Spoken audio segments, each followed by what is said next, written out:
Well, the facts are in. The Obama White House, through their surrogates at MSNBC, CNN, Al Sharpton, and others, are actually trying to create a civil emergency in the United States and what could become a race war.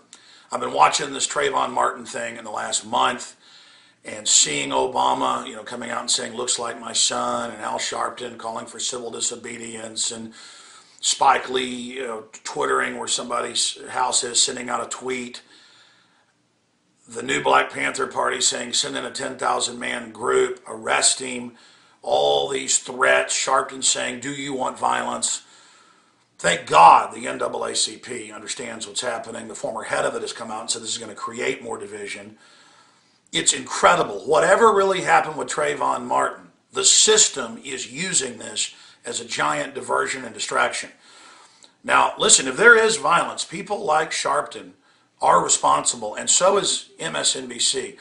MSNBC, Hardball has come and interviewed me in Austin, Texas, and all they ask me is, aren't you worried what you talk about is going to cause violence? And I'm talking about lower taxes, national sovereignty, ending all these wars, getting rid of the Patriot Act. And I'm like, no. And they're like, okay, well, when there's violence, it's your fault. Nightline, all of them have said this. I never even talk about violence. Meanwhile, it's MSNBC race baiting. Every time I turn the television on, or at the office studios, we've got 4 TVs on, different cable networks, and that's all any of them talk about. But the race baiting is so cartoonish under the name of trying to stop racism and division. They are trying to stir this country up because Obama can't give people free cars and free houses like he promised people he would in all those famous speeches when he was running 4 years ago. And so now it's just about, hey, let's hate whitey. Listen, white people elected Barack Obama. And I'm sick and tired of hearing how I'm a white devil and how I'm bad. But that's a side issue.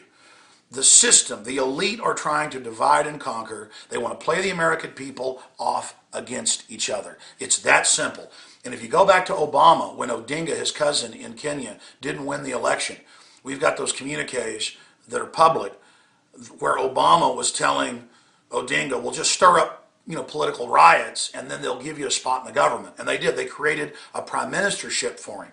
And so as we go into the election, as Obama activates the NDAA to secretly arrest Americans as they get ready for civil emergency, as he changes the old defense acts in case we're hit by nukes to say any emergency, including economic or the threat of an emergency, as he sets up all these control systems, I always thought of Obama as a pure puppet who would probably just amass power but still leave office, but the special interests would still be in control. More and more it looks like he might try to cause civil unrest and do something with the election, maybe even suspend it. I'm not saying that's going to happen, but it could. Undoubtedly, they're trying to start a race war. Even here in Austin, they're having big protests every day, and it's about how whites are evil. And the media, the big corporate media that when a cop shoots a black guy in the back, says it's okay, is choosing to grab this and hype it up to get everybody at each other's throats. Let me show you a few of these articles right here. Look at this one. Civil rights leaders condemn Sharpton's call for escalated civil disobedience. That's the NAACP. That's some good news. There's this incredible video here. MSNBC has race baiting meltdown. Go watch it for yourself. It is unbelievable. That link's up on Drudge Report from Breitbart. Al Sharpton's civil disobedience will escalate if Zimmerman remains free. They're saying, hey, you've got to arrest this guy because we say so or else. It's like a lynching. I'm sorry. I've seen the ABC News clip that hasn't gotten hardly any attention. It's one of the black neighbors from the neighborhood saying, no, I saw the guy with the hoodie on top of the guy in the red shirt beating him. And a bunch of other witnesses said this. The cops talked to all these people. This is in the police report for weeks. People have known this. But Sharpton and Jesse Jackson, just like with the lacrosse thing in Duke that turned out to be a hoax and a fraud, aren't going to shut up and aren't going to stop because they've got backing by MSNBC, the White House, Media Matters, all of them. They want to play us off against each other. This is Obama's re-election ploy to divert everybody and divide this country. I'm sick of limousine liberals who are a bunch of race-baiting pimps playing people off against each other and then attacking all their opposition as racist.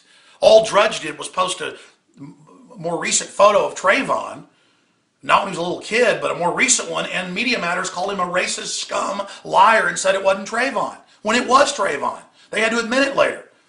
I mean, these people are out of control. We need to live together in peace. Can't we all just get along? Because I guarantee you all this isn't going to cause that. Let's stop this race war now before it gets out of control. Okay? A race war could start over this. I'm Alex Jones, reporting for Infowars.com. We'll cover it more on the radio tomorrow, on the Sunday show and back on the weekday show. And again at Infowars.com. Let's pray for this country. Let's pray for unity. Let's pray for justice, whatever really happened with the Trayvon Martin case. But we know it's not going to come from demagogue racists like Al Sharpton and their globalist controllers at MSNBC.